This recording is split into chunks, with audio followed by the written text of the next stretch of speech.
All kids deserve parents, but not all parents deserve kids.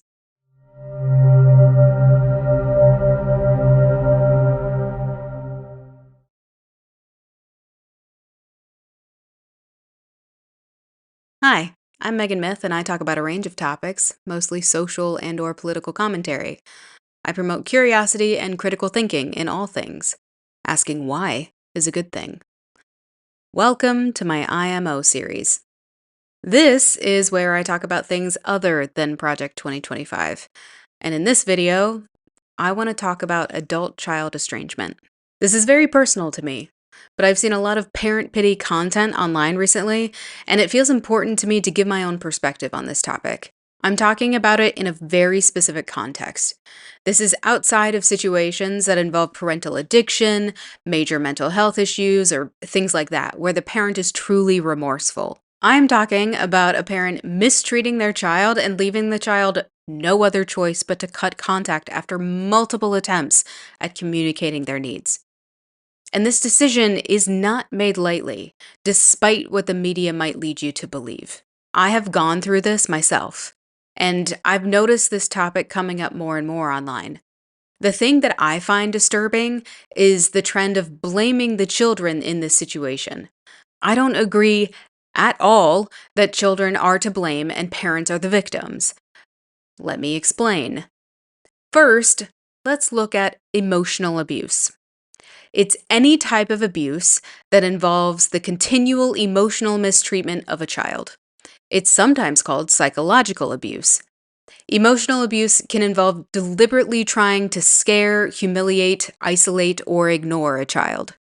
It can include humiliating or constantly criticizing a child, threatening or shouting at a child or calling them names, making the child the subject of jokes or using sarcasm to hurt a child, blaming and scapegoating, not recognizing a child's own individuality or trying to control their lives, manipulating a child, never saying anything kind, expressing positive feelings, or congratulating a child on success. Emotional abuse can cause a child to crave attention or become clingy, develop apathy about themselves, try to make people dislike them, engage in risky behavior, have trouble feeling, expressing, and controlling emotions, lack confidence, or have anger issues. They can have higher levels of depression and health problems.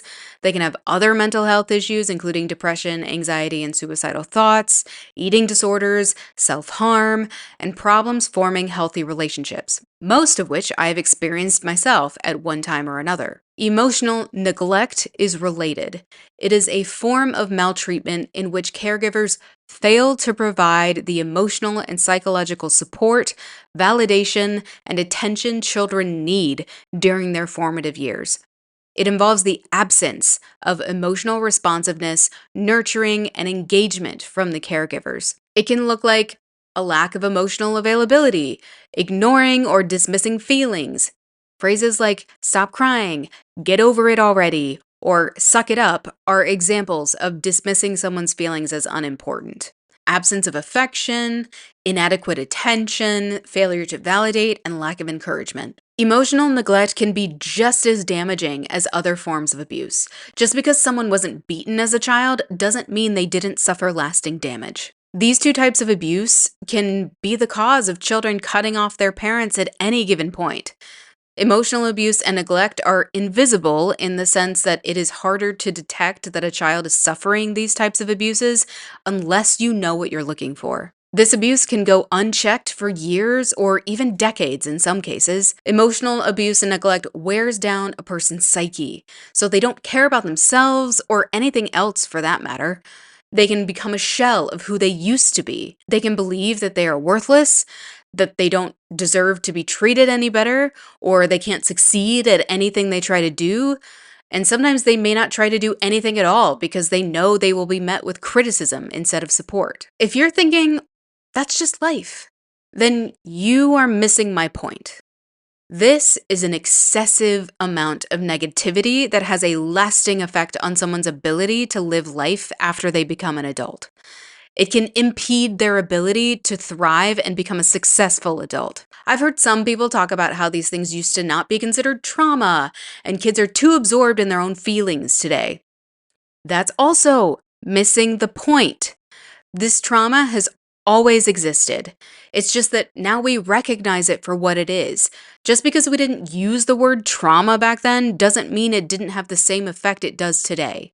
We're just talking about it more now. Parents often claim they don't know why their children estrange themselves, and it comes out of the blue. I found an interview with Sheri McGregor. She has written multiple books on healing from adult child estrangement. You can hear the parental victim mentality in what she is saying. Let's listen. I think we started talking about this before we started recording, but we were talking about how parenting has changed over time. And you bring this up in the book, this idea of parenting is new. Tell us a little bit about that. Yeah, well, parenting is a verb now. It used to be a noun, and there is more emphasis put on children because we have choices, right? I've heard from a lot of parents who they had an IVF, Sure. is that the term? Yes. Situation, and so they wanted a child so badly. Parenting has always been a verb, but whether she knows it or not, she's referencing the fact that more people were pushed into parenting through societal pressure than they are today. People in previous generations became parents even if they didn't want to, because that's what was expected of them. And you know what? That doesn't make for good parents. If someone resents their kids because they felt they were forced to have them, there's a good chance they're going to have a hard time being a parent. There are plenty of parents that overcame that to become good or even great parents. But there are also many, many parents who didn't. They became crap parents, and we need to recognize that. Not everyone will make a great parent. And if you choose not to have kids because you know you won't be a great parent, that's okay. Sometimes trying your best is still not good enough. Let's go back to the interview with Sheri McGregor. But there's a big emphasis put on kids in our society where it used to be, the whoops. The whoops. The oops baby, sure. Right. Yeah, the oops baby. And now it's people are planning their children. Yeah. And, it's kind of funny. I have 5 children. That was the only one that was planned. It's just kind of funny. It's interesting, this idea of parenting. I've also noticed, you kind of touched on this before, that our children's generation, they're so aware of their mental health, their mental condition. I listen to my kids sometimes talk to their friends, and they use terms like narcissism and ADHD and like terms we didn't even know as young people, right? So they're so used to kind of diagnosing themselves and being that there's so much focus on what they're feeling and what they're going through. And you sort of hearken to this in the book that there is a lot of attention given to this younger generation about every little thing they feel, and maybe not enough on being empathetic. And I thought that that was a very interesting point that you made. Would you talk about that? Yeah, I think that's true. I kind of want to preface that idea of our kids, because when we say kids, we're thinking, 17 to 24 or something. But a lot of people who estrange are like in their 40s and 50s. It's not just kids. But anyway, I sometimes hear experts say they're more psychologically savvy and that sort of thing. And, maybe they are. Or maybe it's just all this information they get. They're looking for answers, and there's plenty of people out there to give them. I hear regularly from moms and dads who will say that their adult child has a child, and they will say, look, you cannot be around this kid until you get help, because I know you are a narcissist. You're borderline personality disorder. You're, whatever. And parents will sometimes be like, okay, I'll go check that out, and they'll get a clean bill of mental health, and it's still not good enough, So they're not only diagnosing themselves based on what they see on the internet, right? They're also diagnosing their parents. So psychologically savvy, I don't know if that's true. The host just straight up invalidated all kids' feelings. Because they're kids, their feelings are not important to their parents, for no other reason than the fact that they are kids. This is exactly why kids grow up with emotional issues, because they are shown or told that their feelings don't matter because they are children. which is something they can't change. And somehow, parents expect them to be functional adults that magically know how to manage their feelings when they get older. And also, not only is this invalidating the kids' feelings, it's turning it around into a selfish perspective. She's talking about empathy, but she's talking about it specifically as empathy for their parents. Like these kids need to focus less on themselves and more on their parents' feelings because their parents' feelings are what matter here. As a kid with a parent like this is a prime example of the damaging attitude parents can have towards kids. When you are shown over and over again, even in dialogue like this, that your feelings are not important, or your parents' feelings will always be more important than yours, you start wondering how that fits into a loving relationship. It makes the kid feel devalued and inferior. And for the record, kids are not inferior because they are young. They may be inexperienced, but they are not inferior. It's a parent's job to teach them and fill in the gaps. So, not only are kids inferior, but now they're looking for a scapegoat and believe anything they hear on the internet? I'll be the first to admit that media literacy is a problem today. But that doesn't mean that these kids are incorrect. Sometimes, these kids are finally finding a name for what they've been experiencing or feeling for years or even decades. And they realize that it's not normal, that they can expect better from people, especially from people who claim to love them. Once again, invalidating kids' experiences and feelings for their own benefit. I acknowledge that people are complicated, and it's not an easy thing to navigate something like this. Each of these situations are individual cases, and we can't make a generalized judgment on them. But we do need to acknowledge that there are mental health professionals out there that are very bad at what they do. Or they're just wrong.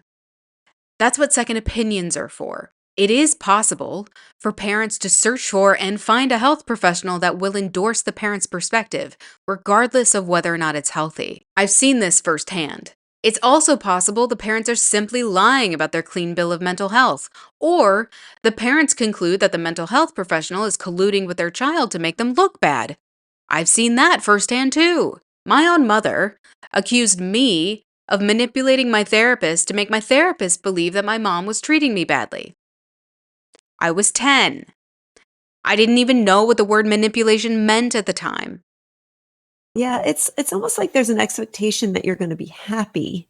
I don't think generations before ours really had that expectation that you were supposed to be happy and that was supposed to be the norm, and anything outside of happy was Mhm. abnormal and maybe somebody else's fault. Are we not supposed to be happy? Are we not allowed to expect to be treated with respect and love and kindness and consideration? Are we supposed to suffer at the hands of a life that is happening to us instead of making choices to make our own lives better? I'm trying to understand the logic here. We are not victims of our own lives. We are allowed to take proactive measures to make our lives better and healthier for ourselves. We are allowed to value ourselves enough to create happy lives instead of hoping we luck into it. And why wouldn't loving parents want that for us too? I guarantee you that those parents aren't listening, or they don't actually care about how their children feel. If I'm talking to my partner and I say something that hurts him, even if I don't mean to, I have remorse for hurting him and I apologize because I love him.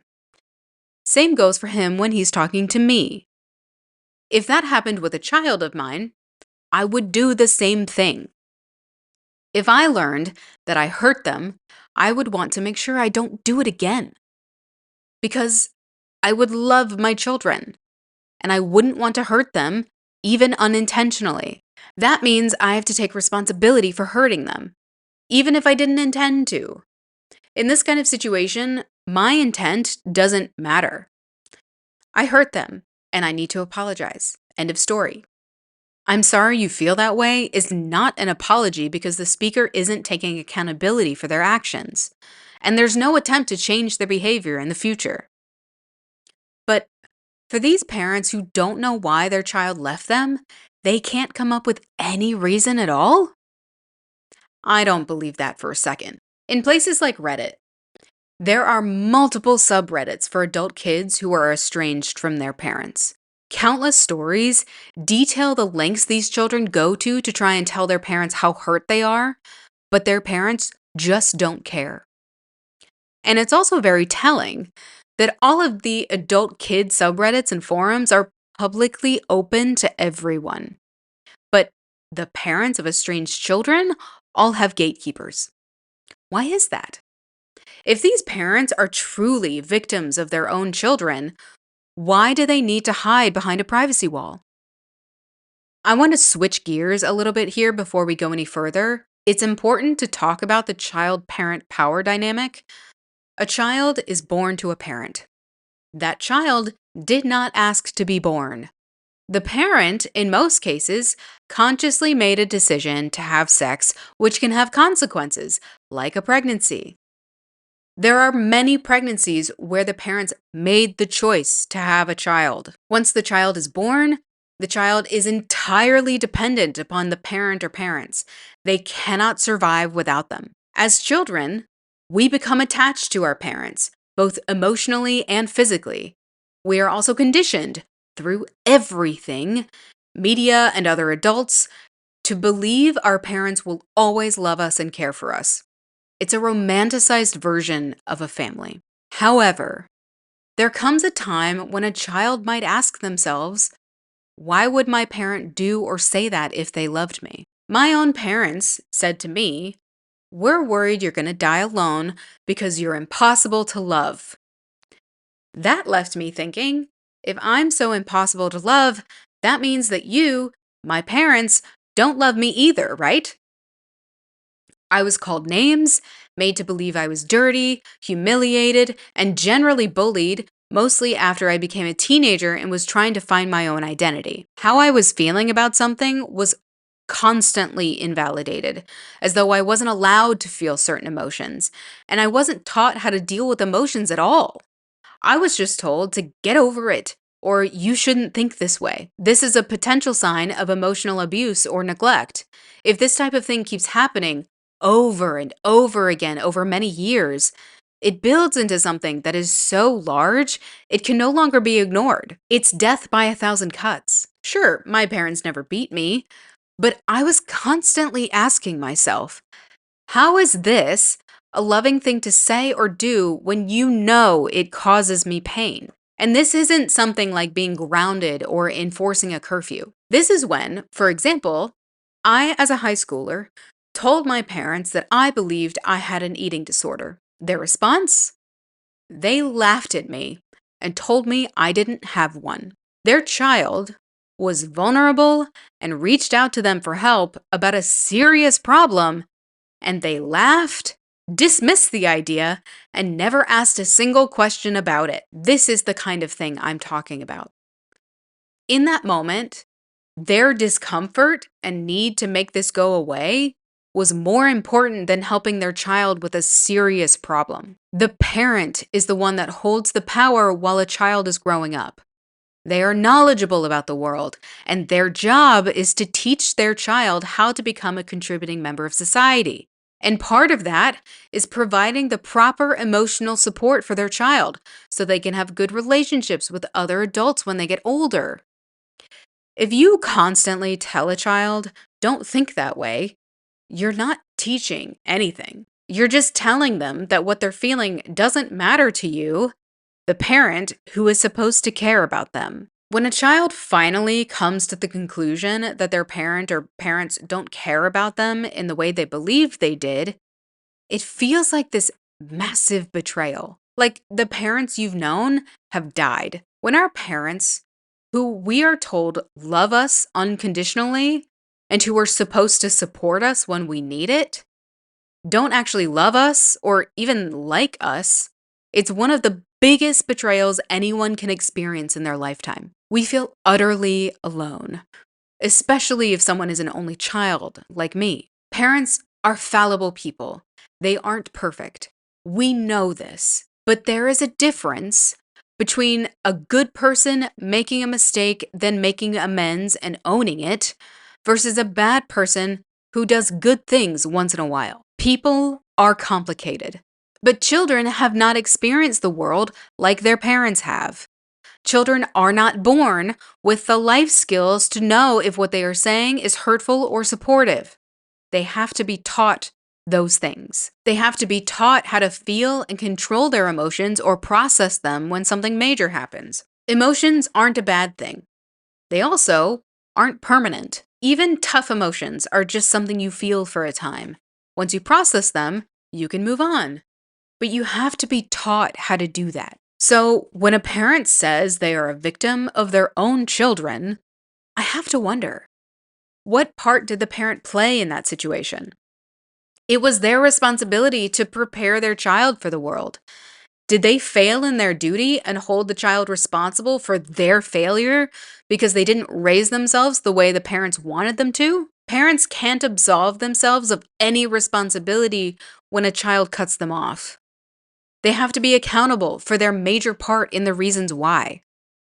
I'm not saying that children are entirely innocent, but oftentimes, at least in my situation, I know that the exasperation began when I was trying to become my own person, and my inability to handle my own emotions was a response to being treated poorly. So I basically raised myself to be the person I am today, including taking myself through a ton of therapy to process everything because my parents didn't do that and didn't want to do that. It is not always the child's responsibility to repair the relationship because oftentimes it is the parent that is unwilling to make any changes, meaning they want to continue with their hurtful behavior towards their child without any consequences. I'll use an example from my own life.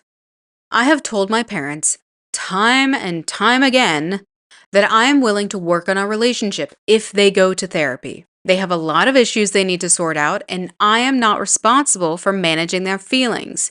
They need to manage themselves. They're adults. However, their response was, essentially, you can't tell me what to do.